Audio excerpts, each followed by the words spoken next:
Eight. আর আজকে আমরা কি করছি, আজকে আমরা ফান্ডিং জোগাড় করার জন্য কি করছি ফ্র্যাঞ্চাইজি দিতে যাচ্ছি মায়াপুরে, ঠিক আছে। তো দেখতে পাচ্ছি এই যে পেছনে আমার ব্যাগ, আর আমরা যাচ্ছি এখন ফ্র্যাঞ্চাইজি দিতে। তো সেই উদ্দেশ্যে আমরা ট্রেন ধরবো, তাই জন্য আমরা বেরিয়ে পড়েছি। ফ্র্যাঞ্চাইজির সমস্ত ব্যানার, পোস্টার, ব্যাগ সব কিছু এই একটা ব্যাগের মধ্যে করে নিয়েছি, দেখতে পাচ্ছ। তো চলো যাবো মায়াপুরের উদ্দেশ্যে, ওখানে ফ্র্যাঞ্চাইজি দিতে আমাদের স্টার্ট আপের। তো চলো ফ্র্যাঞ্চাইজি দিয়ে আসি। তোমরা যদি কেউ ফ্র্যাঞ্চাইজি নিতে চাও তাহলে অবশ্যই যোগাযোগ করতে পারো।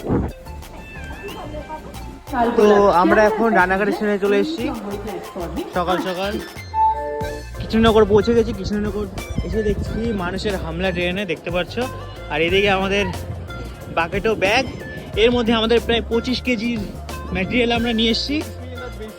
25 কেজির বেশি না, যাই হোক। তো আমরা এখন কৃষ্ণনগর নেমেছি, এখন যাব আমরা মায়াপুরের উদ্দেশ্যে ফ্র্যাঞ্চাইজিকে আমাদের জিনিসপত্র দিতে। তো চলো যাওয়া যাক। মিনিমাম 30-35 কেজির ম্যাটেরিয়াল, তাই তো? ফ্র্যাঞ্চাইজি নিলে সমস্ত কিছু আমরা প্রোভাইড করছি, তাই তো? আমরা অবশ্যই চলে এসেছি এখন মায়াপুর ঘাটে, মানে হচ্ছে স্বরূপগঞ্জ হুলোর ঘাট, ঠিক আছে। তো এইখানে অর্ণব কেমন লাগছে? ভালো লাগছে, বাট আমার পিঠে অনেকটা ওজন, কারণ এই যে পিঠে ফ্র্যাঞ্চাইজির জন্য সমস্ত আর কি সব কিছু আর কি বলতে গেলে। তো পিছনে নিয়ে যাচ্ছি আমরা, চলো ডাইরেক্ট তোমাদের দেখাবো আমাদের ফ্র্যাঞ্চাইজি ওনারের সঙ্গে কথা বলা হোক।